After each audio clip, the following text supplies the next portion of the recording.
strives again for you. Bienvenidos and welcome everybody to Inclusive Marketing Bottom Line Benefits Built on Culture. My name is Ernest Brown and I am the VP of DEI at AMA Sacramento Valley, also a product manager at Dell Technologies. And we are so excited to have this time with you, the panel that we've assembled for you today. Let's bring them up and show them that welcome slide with the panelists that we've assembled.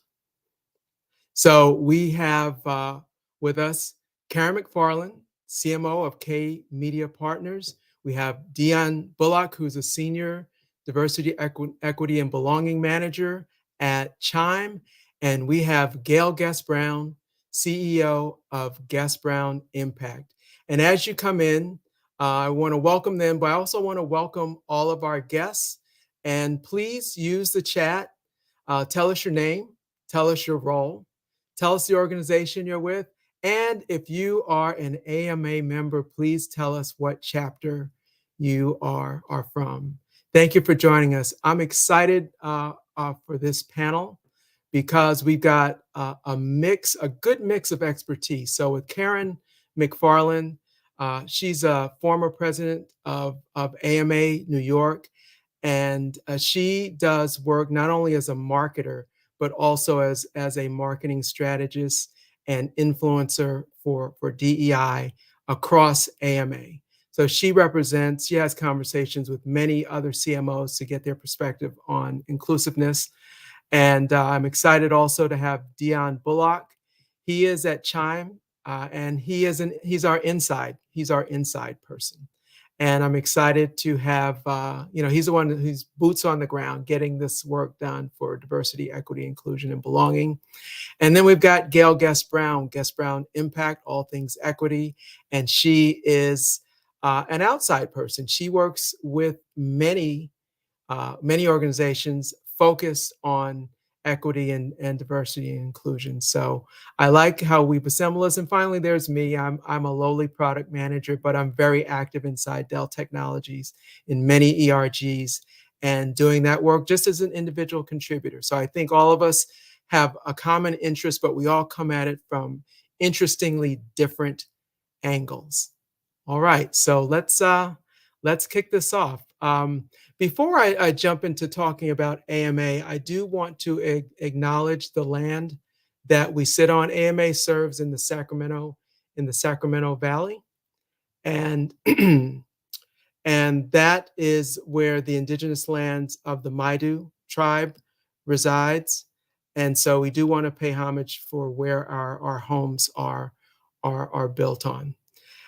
And as far as AMA goes nationally, AMA turns 70 this year. We just celebrated our 70th anniversary. Sacramento Valley's been in existence for more than 50 years. And our purpose as a marketing organization is to establish best practices. And we are always continually innovating. Across marketing, we have 26,000 members and 6,000 volunteers in academia, professionally, and also in our collegiate ranks.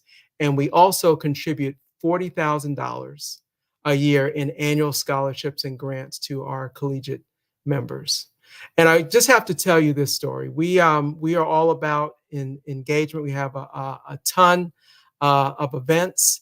Just in the past 6 months, we've had events and webinars on AI, ROI, DEI, ethics, branding, with many more to come. And that's a benefit of being a member, but it's also our engagement and connection. I want to tell you a quick story about a volunteer who joined us just this fall. And last month, AMASV had a stellar sports marketing event. And one of the panelists was the VP of marketing for the Sacramento River Cats, our local minor league team. And at that, this volunteer met that panelist. Do you know that 3 weeks later, she had a job? working for the River Cats. So if that's not the power of AMA and the power of connectedness, I don't know what is. So I don't know if that person wants to reveal themselves, but we celebrate your accomplishment and we thank you for your service. All right. We also have some other people to thank. Oh, by the way, if you want to join AMA, you can join us at ama.org, which will get you a national membership as well as a membership to the local chapter that makes most sense for you. But let's thank our other sponsors. So, sponsoring our streaming today is Guest Brown Impact, all things equity. So, we appreciate you for making this an enhanced webinar experience. It will go live immediately after on multiple platforms. And also, we want to thank BizChicks. They take the hassle out of your hustle with your media and production services. So, when you see people coming in and out of this stream, that's BizChicks that's making that happen seamlessly. So we appreciate you both and thank you for supporting this event. All right, let me tell you a tale of two experiences. I'm a product manager and I love product management. I love the work of working with a cross-functional team and taking something from idea and taking it from an idea and take it into market. My first billion-dollar product was at a prior company. And I was product manager for it. And we were discussing an ad campaign. And one of my peers said, we're going to hold the box. Why don't we let Ernest use Ernest's hands to hold the box? And my director drew back and a visceral no came out of his mouth so quickly that he just reacted to brown hands holding the package. And we did talk about it, but I'll never forget that hurtful moment. And I want to compare that to the experience I'm having now. And that was 2 decades ago. And, the environment has evolved, but the pain obviously stays. I want to compare that to and contrast that with the experience I'm having at my current company. So I'm with Dell Technologies now. And when we talk about business benefits, bottom line benefits built on culture, it does start with culture and how it manifests itself in inclusive marketing at Dell Technologies is it starts with our who we are statement, that we are diverse, that we are unified, that we are allies. You can also see it manifested in the people that we feature both in our ad campaigns. You can see Yara Shahidi and Jeffrey Wright, Masuno, and we also even during COVID, this person on the far left is a CGI female gamer. And I don't know if you recall what was going on in gaming. There was a lot of bullying of women in that space. So that was a statement that we made with that particular choice. In the spirit of what gets measured gets done, you can see that we have our 2030 inclusion goals. And by 2030 at Dell, we have a goal for our female people leaders to be 40%, and 15% of those to be either African American or Latino. And we are striving towards those goals. And this culture has manifested itself in many, many awards. You can see that we are recognized for being a great place to work for LGBTQ+, for diversity in general, for women, for autism inclusion, among many. I couldn't even fit them all on the slide. But I wanted to show you this to just give an illustration of what good, maybe great, looks like. But we also know that there's a lot of work to do. We're not saying we're the end all and be all, and we will talk about challenges that the tech industry and other industries face as a part of the panel discussion. All right, well, let's keep it moving. So in terms of DEI, diversity, equity, and inclusion at AMA, you can see our pledge. Together, we will use the power of our collective voices to outline the roles marketers can play in standing for and delivering on inclusion, the ideals, values, and principles that promote equity, respect, and unity. That pledge has 6 dimensions, including recruitment and retention, partnering, representation, educating ourselves, pipeline, and accountability. And I am excited to bring our first panelist up to introduce her because she is the architect of this pledge. So I want you to welcome Karen McFarlane. Welcome. Hi, Ernest. Thank you for having me. It makes my heart like swell for you to be talking about the pledge. So There thank you you for that. go. Absolutely. I bet it does. Well, let me hype you up a little bit, Karen, because I we may have flashed through your slide a little quickly. Well, Karen is the CEO of K Media. She is also the past president of AMA New York. She is the president-elect and DEI co-chair for AMA's Professional Chapters Council. We call it the PCC, and she is the lead author on a paper that I reference frequently, Marketing's Role in Creating an Inclusive Future. And I love the tagline, confidential insights from 25 marketing executives, the tale of pipeline, what is it? Pipeline. Oh, Karen, I'm flubbing it. Oh, no, it's okay. It's basically we're asking, are we creating an exclusion pipeline rather than Yes, a talent pipeline? yes, the exclusion It's a pipeline. Thank mouthful, you. so don't worry about it. It is a mouthful. So, Karen, in the spirit of tell them what you're going to tell them, and tell them what you told them, for our audience, in terms of inclusive marketing and inclusiveness in general, what is the one key takeaway you would like for them to understand?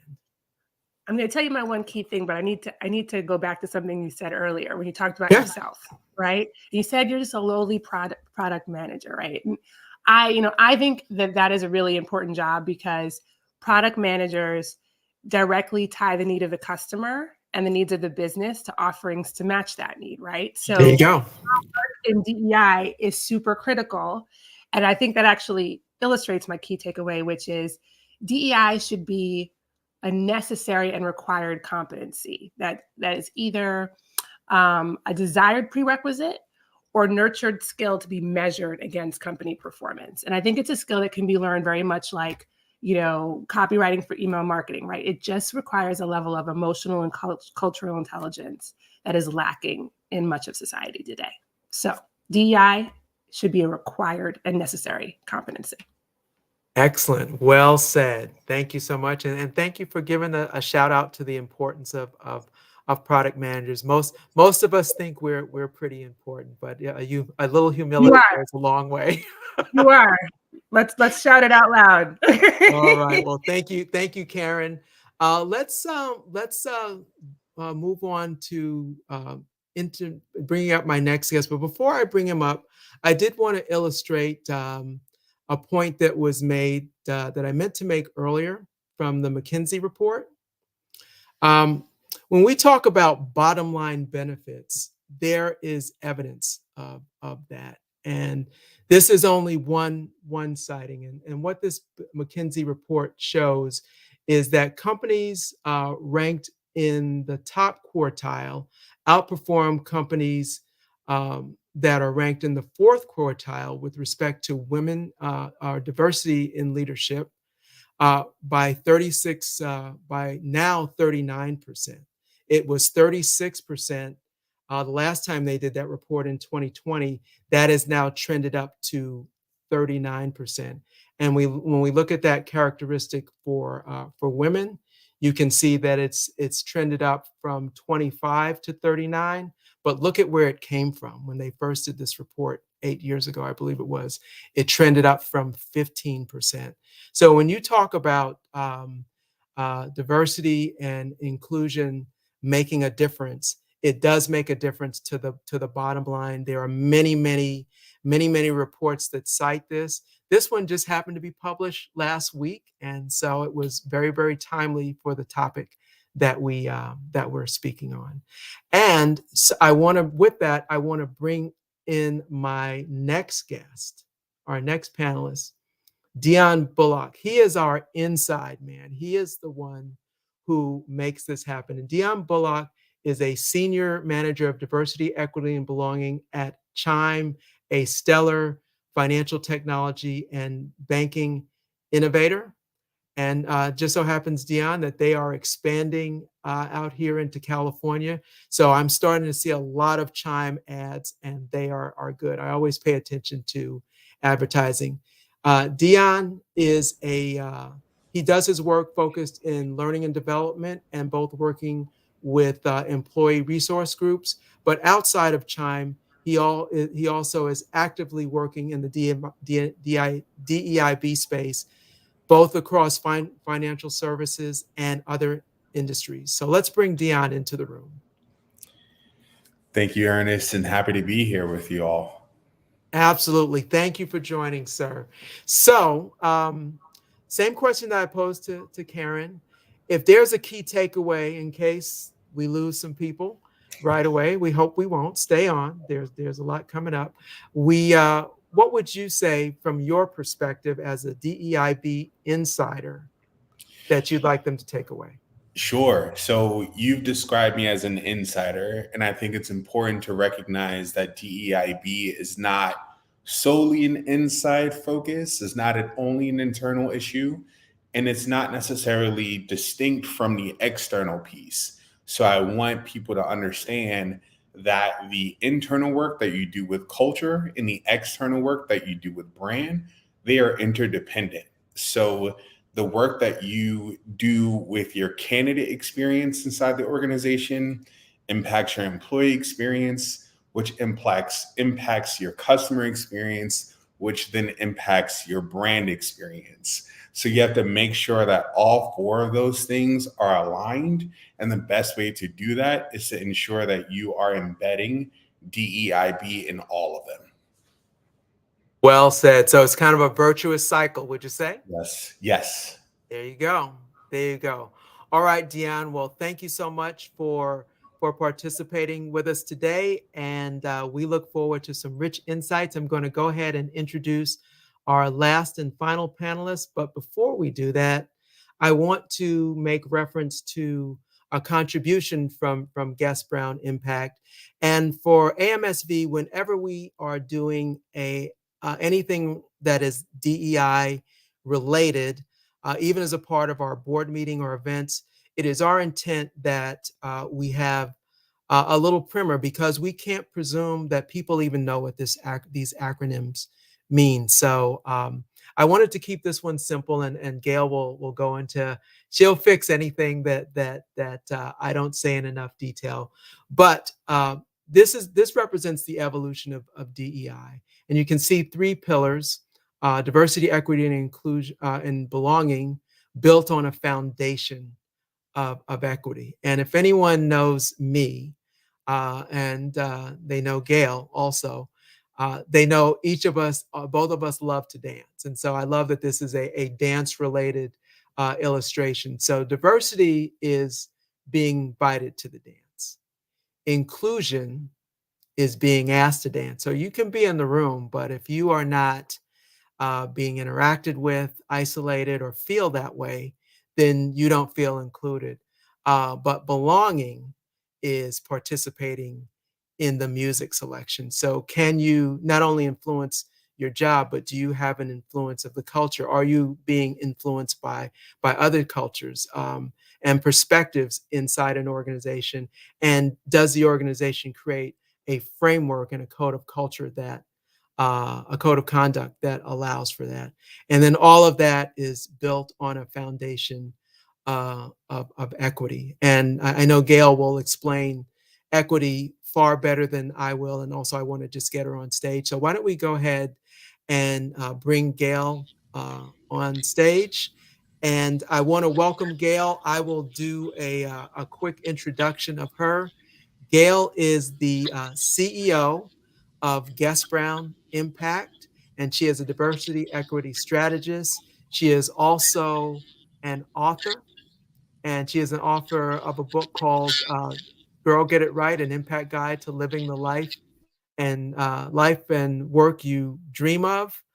and she has contributed to DEI across many industries, and has served many companies, including Dell Technologies, where I work, Apple, SMUD, our Sacramento Municipal Utilities District, and a host of others. And just this year, she was recognized by the Sacramento Business Journal as one of their diversity champions. So, Gayle, so glad to have you here and to share the dais with you. Oh, thank you for having me. I appreciate the opportunity to anytime I can speak about leadership or equity, right? All right. Well, welcome. So, Gayle, Yes. same question to you. Tell them what you want to tell them. What's the key takeaway from your perspective? The key takeaway from my perspective is that all of these inequities, these stubborn inequities in our society, pay inequities, all of them, that it's not rocket science. These are the leadership challenge of our generation. We are the generation that can fix this, right? I also, when I talk about pay inequities, I'm talking about equity. And in that little house that Ernest showed, equity was the foundation, right? Equity is the recognition and the elimination of systemic barriers and privileges that produce disparate outcomes and experiences of inclusion. And so when we do all of this work to make sure that our workforce is diverse, we want to also make it a place that they feel like they belong, and that place must also be equitable. So systemic disparities include 3 fairnesses in the workplace that have to be there. And one is the distribution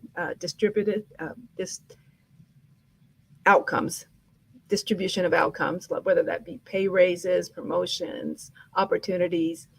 The second is interpersonal. People have to feel like they belong, that they matter. So their interactions have to be respected, and they have to feel like they have access to information. And the third one was, I can't even read that. It is procedural, right? So whenever we're talking about equity, we're talking about systems. We're talking about how we do things, procedures, policies. And so all of these things have to come into play and have to be equitable. And if you can do that, if you can make people feel like they belong and have equitable systems, then you will reap the benefits of having a diverse workforce. Thank you, Gayle. Well said. I know one of the things that sticks with me at Dell is we really want people to be their authentic selves and not spend and waste energy code switching, because we want people to be that at their innovative best. So if you can create a culture that allows for that, I think that's one of the reasons it tends to reflect itself in that business performance that we alluded to earlier. So welcome. Why don't we bring all of our panelists on stage now?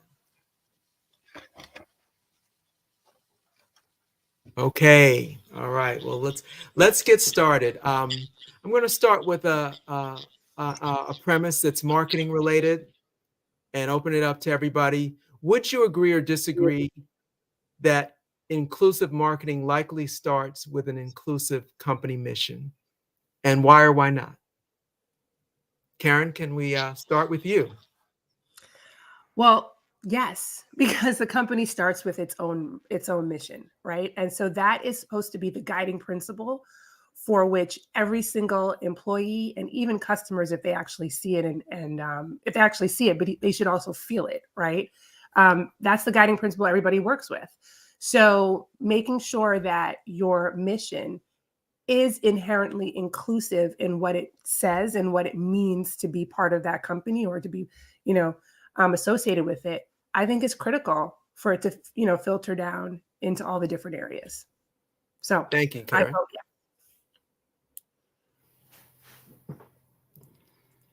Dion? Yeah, actually said it depends. I think they interact. So you can have a company that practices inclusive marketing, but not necessarily have an inclusive company mission. You could have, tobacco companies include every possible demographic and be representative of every possible demographic, yet you wouldn't necessarily call their company mission an inclusive one. So I think it's really important to what Karen mentioned, make sure that the company mission is that guiding principle and that guiding factor, and make sure that when you're thinking about your company mission, that it is tied to some sort of social good. Thank you so much, Dion. Thank you for that perspective. And Gayle. It's funny, but I remember Nike had that great campaign with Colin Kaepernick, right?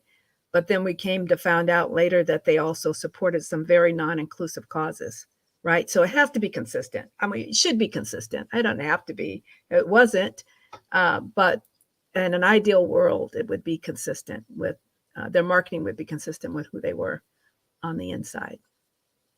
Well, that's a great example. And there are many, many examples of campaigns that start out with the best intentions and go awry for one reason or another.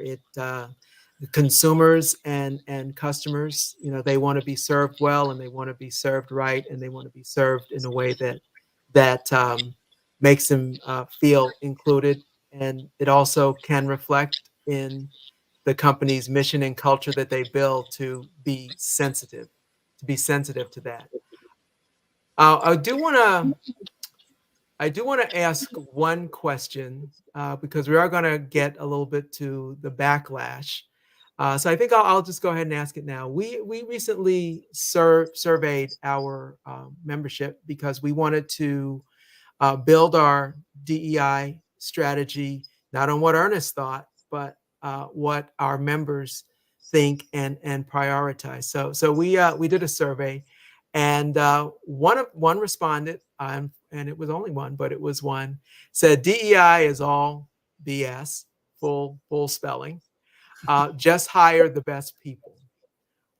So what's your thought on that feedback, and how might you respond? And I'll start that one off with Gayle. Awesome. So, there's a lot of backlash when it comes to DEI. So that's another topic we could go further on. But DEI is not going to go anywhere if you want to have, if you're a company in this era, the changing demographics, it's going to net, if you want diverse employees, if you want to serve a diverse market, you're going to need to pay attention to DEI. I mean, this backlash is kind of historical. And whenever we make any kind of progress in this country, we take 5 steps forward, we take 2 steps back. It's still progress. But with regard to your comment, with the comment that it's all BS, we just need to hire the right people, that sounds so simple, right? And that's probably a person coming from a person who of privilege, right? Who doesn't have any trouble getting hired just based on their skill set. But so many things get in the way of just hiring the best qualified person. We have a lot of implicit bias that we know we have to overcome in the hiring process. We know it's there, and that gets in the way of hiring the best qualified person. Also, hiring gets complex when we want to have a diverse team. So we have to include other factors. The most qualified person might be a person that is different from the team you already have. And so you have to consider race, right?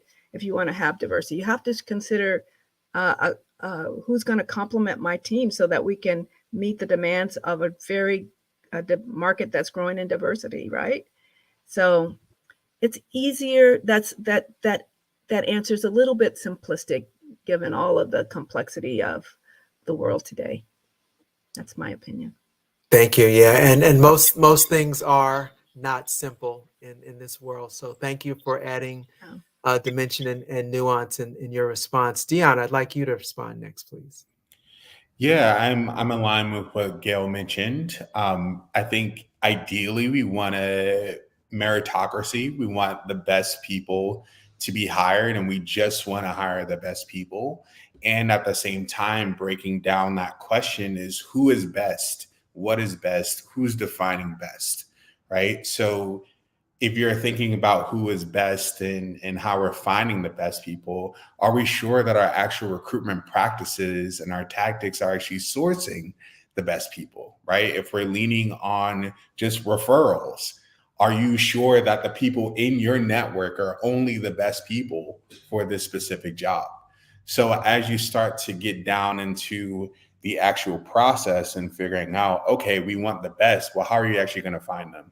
And how do you know that they're the best? So these are the practices that we use in order to mitigate bias within the hiring process, where we are making sure that we're casting a wide net for recruitment, where we are making sure that we have rubrics and standards for our interviewing process, and we're making sure that people have what they need in order to make it through the recruitment process and have a great candidate experience. So all the things that we would need to do to find the best people and hire the best people are aligned with DEIB practices in terms of, again, increasing our sourcing pools, making sure that we're mitigating bias in the hiring process, making sure that people have a great candidate experience. So we're doing that.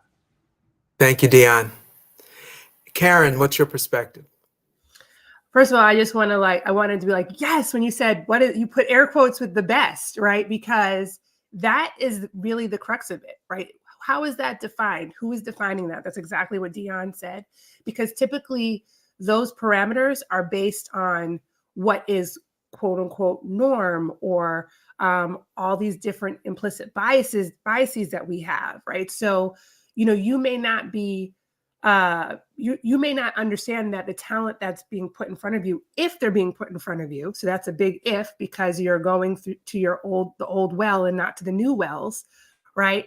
They might not have had the same experiences that you've had because they didn't have access to that, right? And so there's so many different factors that you can actually, if you really wanted to unpack, it's not simple, right? It's just, it's totally not simple. There have been hundreds of years in different capacities, right? Because diversity is a very broad, category of experiences, norms, whatever the best is, like all of this stuff is all baked into that. So I call BS on the person saying, hey, it's just that simple. This is all, because you know what? At the end of the day, this is what the reality is, at least what I see. When you talk about diversity, equity, and inclusion with anything other than race, for the most part, people automatically understand that it's good, for a wider group of people. But when you narrow in on race, right, that's when it's like, why are we even worried about all of this stuff? And I think that's just a necessary distinction, because it really changes the conversation when you pull race to the side. But you can't, because you see all these things happening, right, that are specifically attacking race, like the affirmative action ruling that was just struck down, right? And that has ongoing implications for the workplace. So I call BS on the BS.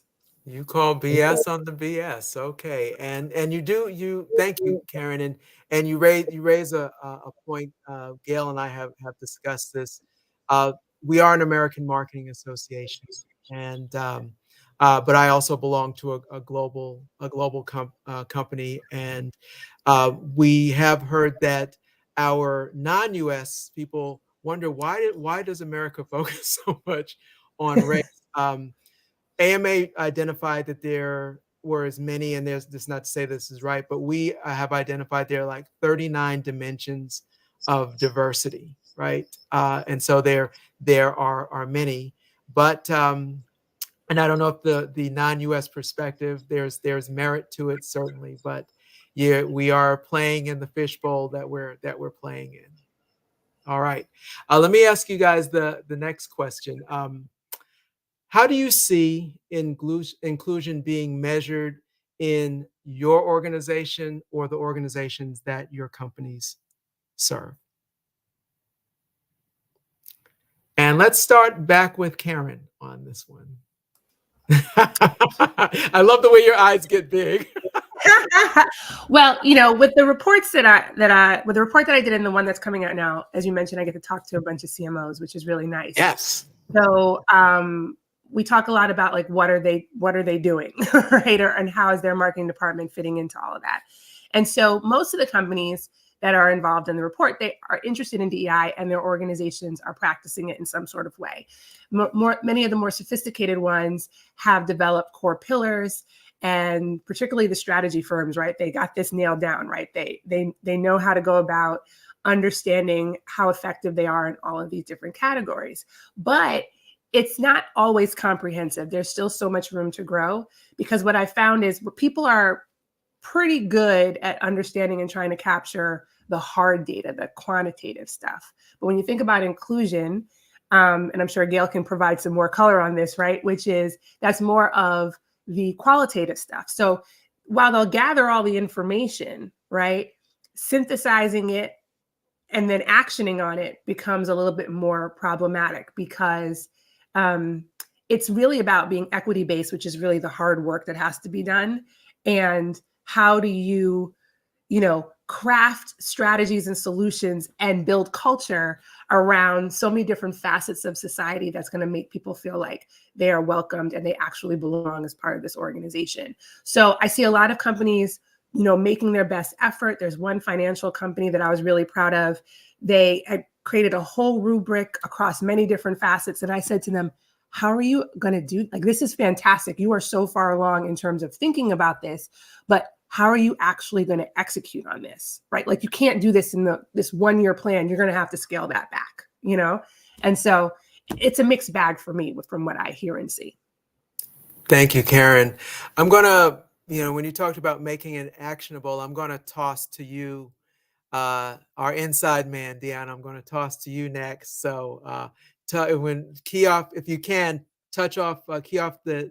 actionability, but also address the question in the way that you plan to as well.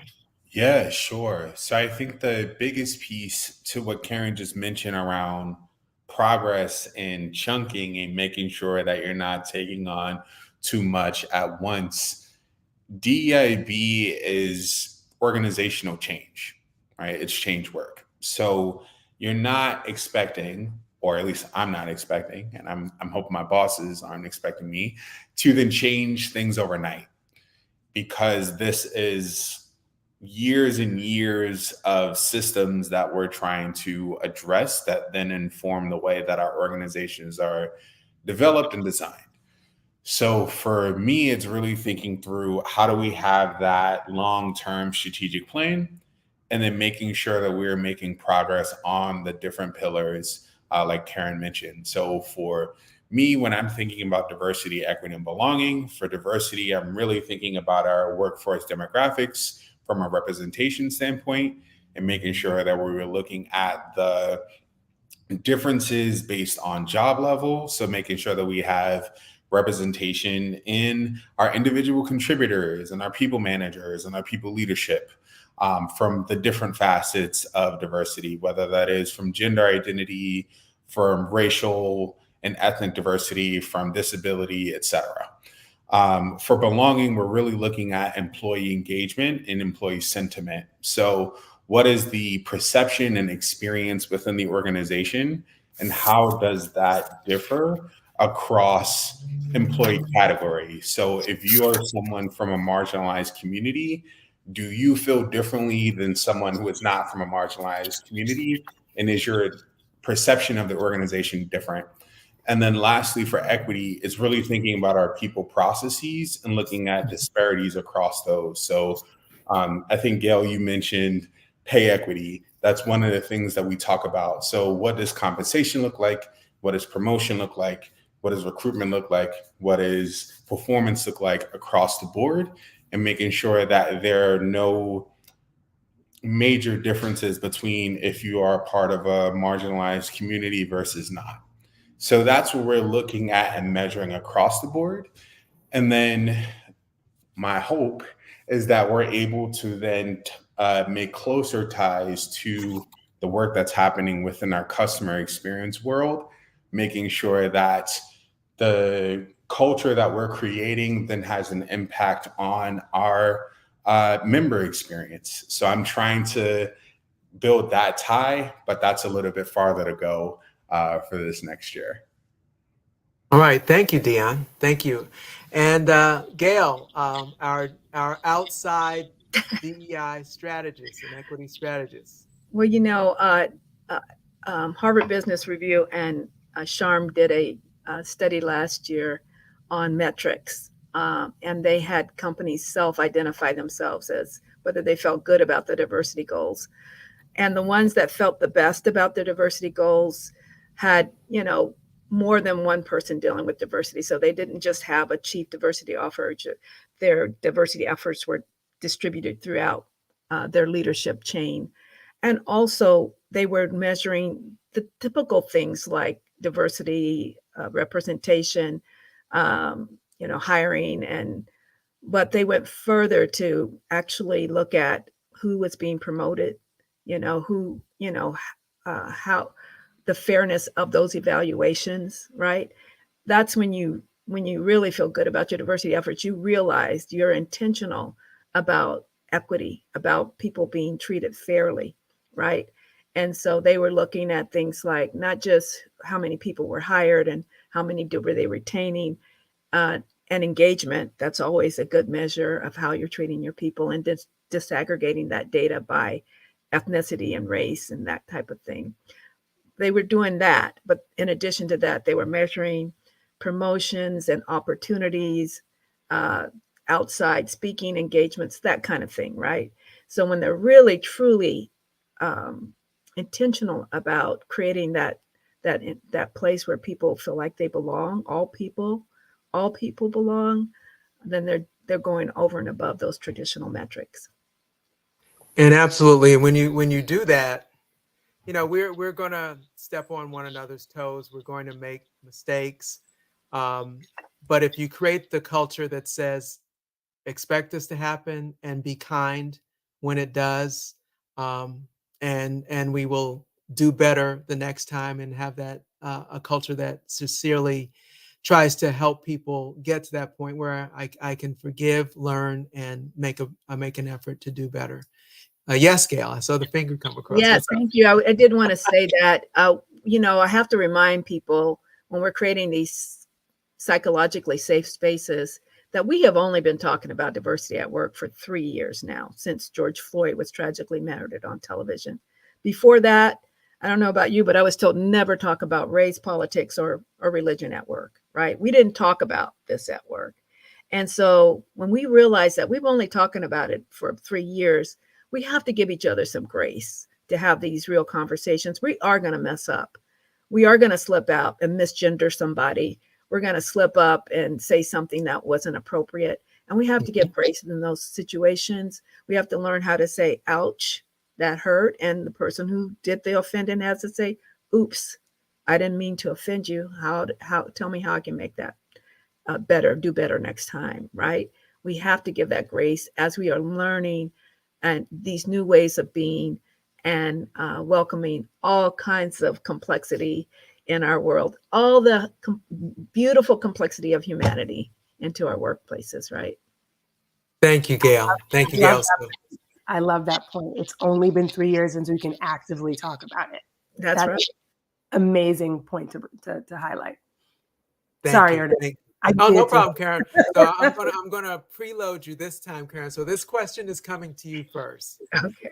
Because this is about marketing. So how have you seen inclusive marketing being practiced, not just in brand and image, but elsewhere, or marketing to diverse segments, and failures that we can learn from? So things that have gone well and things that we can learn to do better. So there are so many things that we can learn to do better. So in this research that I've been doing and all these conversations, it actually highlighted so many different dimensions of where marketing intersects with DEI, and actually created this framework called the Marketing Influence Matrix. And there's basically 12 different areas, right? So these reports are actually going to touch on all these different areas. There's workforce diversity. Next one is supplier diversity, but there's also like things around our partnerships, around our strategy and planning, around our corporate citizenship, marketing communications, there's sales, all of that type of stuff. And so I really wanted to, I don't think that we're doing it well now. I don't think anybody is doing it really well, right? I think what people are, they're doing the whole thing. So what they've leaned into is a lot of the workplace diversity, the workforce diversity stuff, right?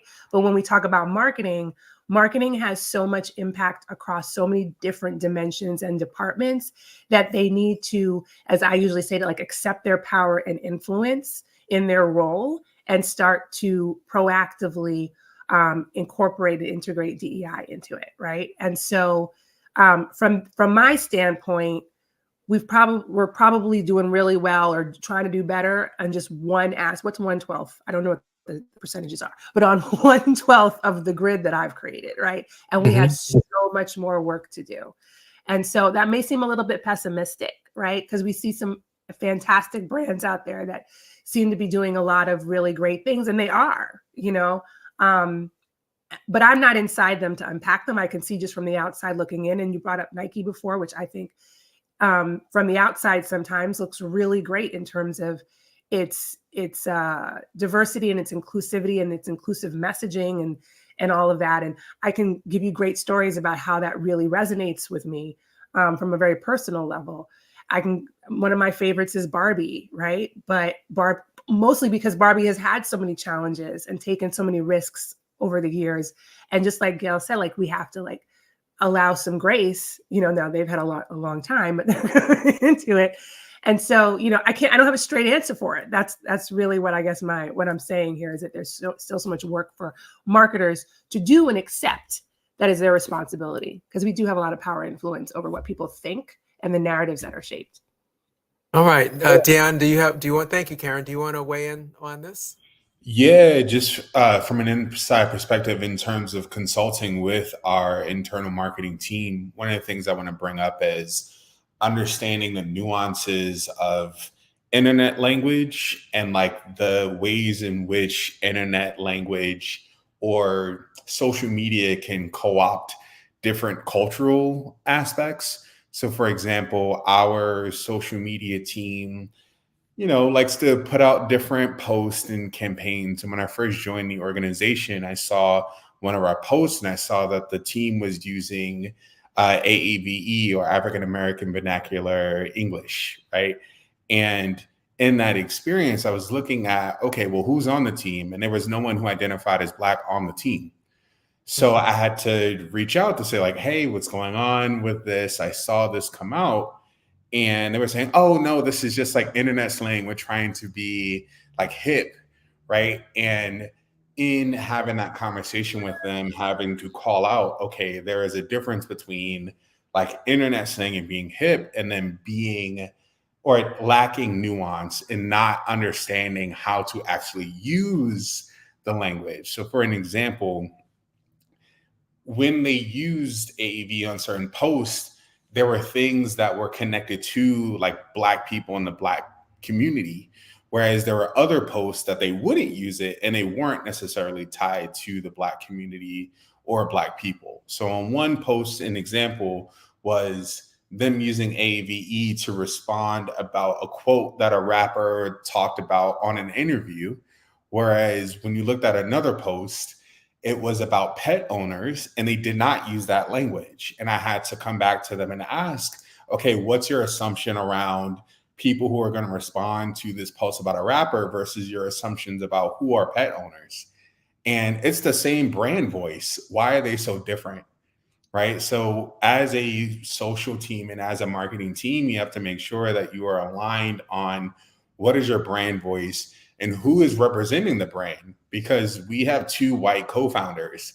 So when you look at who our leadership team is, if you're not seeing representation from Black folks, if you're not seeing representation on the marketing team either, who is actually talking like this? So we were able to have a lot of good conversations and a lot of learnings around how to make those shifts. And we've also seen that team diversify and add more representation on the team. We've been able to see a lot of progress there. But I think having a more, a more well-rounded understanding about like how you are using language and how you're using culture to connect with other people, I think is very useful for marketing teams to understand. Thank you, Dion. Hey, and at this point, I know we are coming up about 10 minutes before we conclude. And so I wanted to invite any questions that we have from our participants. I don't think we had any, but I'm going to continue the panel discussion. If there's a question that you would like to have answered by our experts, please drop that in chat, and we will address it. But I'm going to move on to the next question because, I'm going to start again with you, Karen, because this is from the paper that you co-authored. The tagline.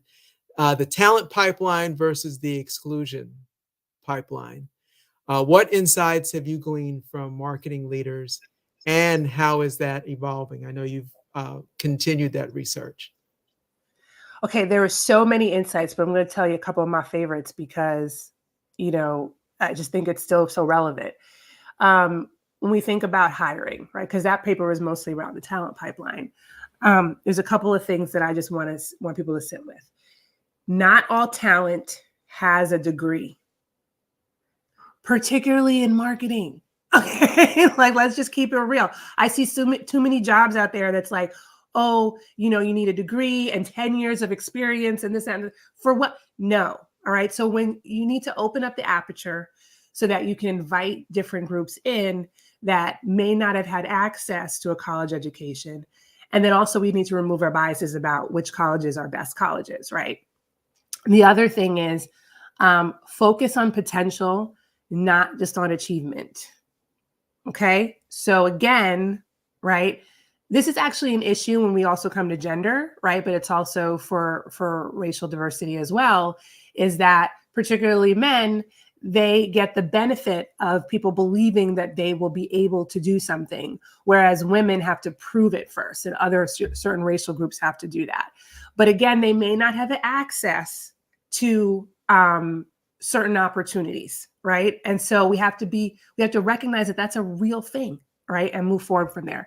And then also within your team, so obviously within your organization, but marketers, you can do this too, is allocate budgets, right, for ERGs that support marketing and also reward participants. Okay, so when we had this conversation with CMOs, it was a lot of back and forth around, at first it was compensation, right? It was like, should you be paid? Should you not be paid? So we kind of met in the middle around reward. But one organization actually is allocating like funds to the leader, like they're paying the leaders of the ERGs because it's actual work that's good for your business. And are you asking them to do this off the side of their desk? Right? Or are you going to make time and space for them to work on this as part of their 40-hour work week, as part of their work day? So those are really important things that I want to call out. There's so many different things in the paper, but like those things are really close to my heart, and I can actually rant about them for such a long time. So hopefully that's helpful. Thank you, Karen. Yeah, on your point on the ERGs, I've enjoyed it, my participation in there so much. And to be able to contribute, to be able to network with people that I never would have met, that are from all over. Those people have become my sponsors. They've become my mentors. They've become my dear friends. And it's just because there was a space for us to lock arms and do some good around a common interest. So Dion, I know it sounds like you've weighed in as well. You managing pipeline as a part of your department, and so what's your perspective here? Yeah, I think plus one to everything that Karen mentioned. We work very closely with our talent team to really think through what does training look like for hiring managers, to make sure that they understand exactly what their role is. I think the other extreme that we run into, and that I want to make sure that we warn people about, is that when you think about diversity recruitment, it's really in the sourcing. The expectation is not that you say, oh, we got to hire a Black person, so let's put that into the process for recruitment. No, that is how you get sued. That is how you get the lawsuits. When you're thinking about diversity recruitment, your goal is to focus on the sourcing aspect in terms of widening the pool And then once people are in that pool, making sure that there is a reduction of bias throughout the process. So that's just the one thing that I want to point out, because a lot of people get really excited about trying to focus on diversity, and they will say, all right, we got to end up with a woman at the end of the process. And that is not how this actually goes. It is increasing your pipeline so that you can have a greater chance of those identities ending up in your talent pool and going through the process. Thank you so much. Hey, there was a comment. I'll pop it up. Not a question, but a comment by Carolyn Mims. Language for job postings are intimidating. Of course, a plan to steer certain folks away. I want to acknowledge the comment, but Dion or anyone else, any perspective on that? Or Gayle? I'm going to say that sometimes the job postings can be intimidating. I know one of the clients I work for looked at their job posting to make them more, how they've read, more accessible. They hadn't looked at the job postings in, I don't know, 20 years, right? So they were using the same ones and so much has changed in 10, 20 years, right? And just looking at them to make sure they read and that they were reachable. And on that point, I would say that Google has really looked at whether these jobs need a college degree, and they are hiring people without college degrees at Google now, right? Google is trying to meet the demands of a growing diversity in their products and in their markets, and so they can't do that without expanding and opening up that aperture, as Karen has talked about, to see what qualifications do I really need in this job? Not what we've always hired, but what do I really need to get this job done, right? And who can do it in a way that's creative and innovative? And if you're going to open that door and avoid groupthink, you need to, broaden that pool that you look through. Hey, and in the interest of time, I'm going to have to leave it there. Okay. I want to thank you, Gayle, and I want to thank all of our panelists. It's been a rich and stellar discussion. I learned a lot. Hopefully, our audience has learned quite a bit. And we don't even have time for you to give a parting word. That's why I asked for your parting messages up front, in case we got here. But again, on behalf of AMA Sacramento Valley, thank you so much for all of your contributions. I also want to thank our sponsors. Once again, want to thank Gus Brown Impact and BizChicks for producing the event and providing the streaming. And I may have messed up my production person here with my order of things. I do also want to talk about what's next for AMA. So if you could back up to that, one more. There we go. Thank you so much. So the next event that's coming up is our AMA Virtual Town Hall. We'll get to that in a minute. That is actually for AMA SV. We are going to be rolling out our strategy. We are seeking 2 volunteers to come and work alongside me to do this work. And but I also wanted to make sure that you knew about what was coming up for the rest of the year for our chapter. Student events, happy hour, professional development events in March. And then we have our AMA Leadership Summit in Chicago in May. It looks like May is already a busy month in our plan. So look forward to hearing more about that. But let's talk really briefly about the AMA Town Hall. And so that's going to be happening on January 9th. It's a free lunch webinar. Again, we're going to be rolling out our strategy, our framework. Starts with who we are as individuals, our leadership, our board, our volunteers, and then how we impact the community. We're basing it off of our survey. We want you to hear our survey results that are setting our priorities.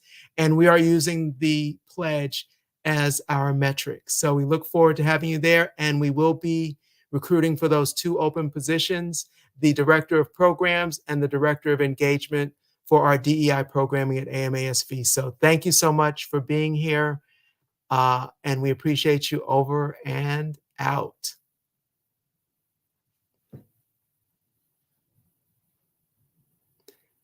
And you can reach us on ama.sv.org.